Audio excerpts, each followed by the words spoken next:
ბეკა გავაგრძელოთ გრიგოლ ხანძთელს ესაუბარი. აი, როგორც გრიგოლ ხანძთელს ჰქონდა აქტიური ურთიერთობები აშოტ კურაპალატთან, ზუსტად ანალოგიური ჰქონდა გიორგი მთაწმინდელს, მაშინდელ საქართველოს მეფე ბაგრატ მეოთხესთან, ბაგრატის მოწვევით ის საქართველოშიც იმყოფებოდა. მან ასე ვთქვათ აქტიური 5 წლიანი პერიოდი დაყო საქართველოში, დიდი შრომა გასწია სულიერი აღორძინებისთვის და ხშირ შემთხვევაში როგორც გრიგოლ ხანძთელი ამხელდა უკეთურობაში მაშინდელ ასე ვთქვათ იერარქებს, ასევე ანალოგიურს აკეთებდა გიორგი მთაწმინდელიც.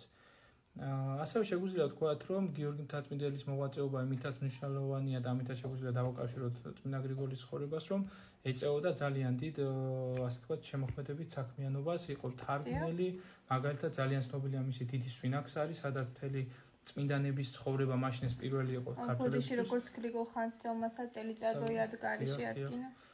ანალოგიურად